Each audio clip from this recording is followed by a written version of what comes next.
The sun beats down on a narrow, walled path. A man, furious and humiliated, raises his wooden walking stick. He brings it down hard across the back of the animal beneath him. Once, twice, 3 times, the beast buckles, pressing the man's foot into the jagged stone wall, but he only strikes her again. His face is twisted in a volatile mixture of anger and embarrassment. He is a man accustomed to seeing what others cannot, a seer, a diviner of great renown, sought after by kings. Yet, in this dusty, sun-baked ravine, he is utterly blind to the terror standing just inches away. A terror waiting silently in the road, a messenger with a drawn sword. To understand how this renowned prophet, a man named Balaam, finds himself shouting at a stubborn beast in the middle of nowhere, we must step back. The political landscape of the ancient Near East is shifting. The plains of Moab are teeming with an unstoppable force. A massive encampment of Israelites, fresh from their exodus out of Egypt, has settled just across the Jordan River. King Balak of Moab stands on his palace balconies, looking out at the horizon, and feels a cold, creeping dread. As we read in the book of Numbers, Balak knows his army cannot defeat them. He has seen what they did to the Amorites. Military strategy will not save his kingdom. He needs something darker. He needs a curse. He sends emissaries across the desert to the town of Pethor near the Euphrates River. They carry with them the fees for divination, heavy purses of silver and gold. They seek Balaam. Balaam is, in many ways, a mercenary of the spiritual realm. His reputation spans nations. It is widely believed that if he blesses you, you are blessed. If he curses you, you are destroyed. But Balaam is about to discover that true spiritual authority cannot simply be bought. When the Moabite messengers arrive, they present the wealth. Balaam invites them to spend the night while he consults God. The answer he receives in the darkness is absolute. He is told, "Do not go with them. Do not curse the people of Israel, because they have my blessing." The next morning, Balaam refuses the men. They return to their king empty-handed. But King Balak is a desperate man, and desperate men do not easily accept defeat. He sends a second delegation. These officials are numerous and of far higher rank. They bring promises of unimaginable wealth, prestige, and honor. The temptation is immense. The silver, the status, the ear of a king. Balaam asks God a second time. This time, the response shifts. He is told he may go with the men, but he must strictly say only what God tells him to say. And so the next morning, Balaam saddles his donkey. He sets out with the Moabite leaders. He believes he is in control. He believes he is steering his own destiny, cleverly navigating the line between divine obedience and earthly riches. He is entirely wrong. The book of Numbers tells us that God's anger burned against Balaam as he traveled. We are not told exactly why the divine anger flares at this specific moment, though the text hints heavily at the greed festering in Balaam's heart. He is a man eager to entertain the destruction of a people for the sake of royal favor. He is physically moving towards Moab, but spiritually he is wandering into perilous territory.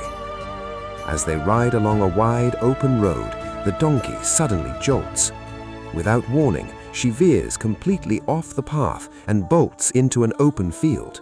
Balaam is thrown off balance. He is furious. He strikes the animal, forcing her back onto the dusty road. He cannot see what the donkey sees. Standing directly in the path, invisible to the great Seer, is an angel of the Lord, and in the angel's hand is a drawn sword.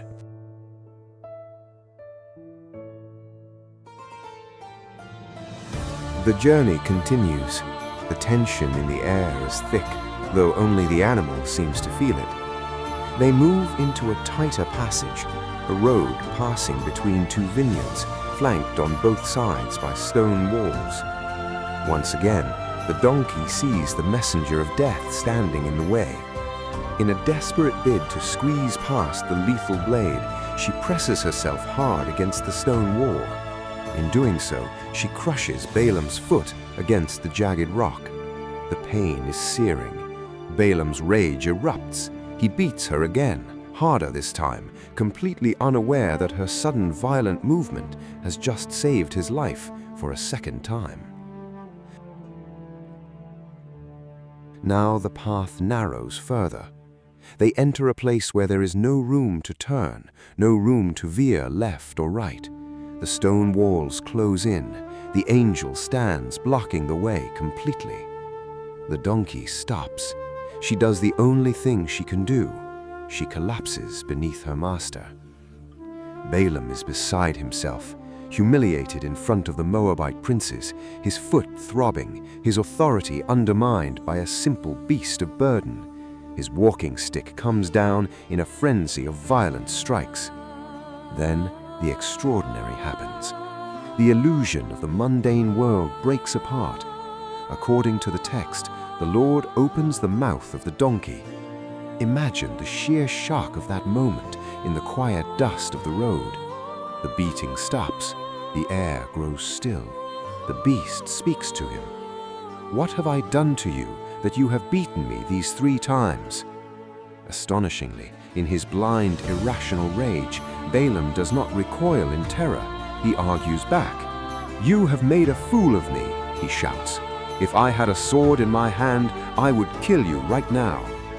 The donkey replies calmly, "Am I not your donkey on which you have ridden all your life?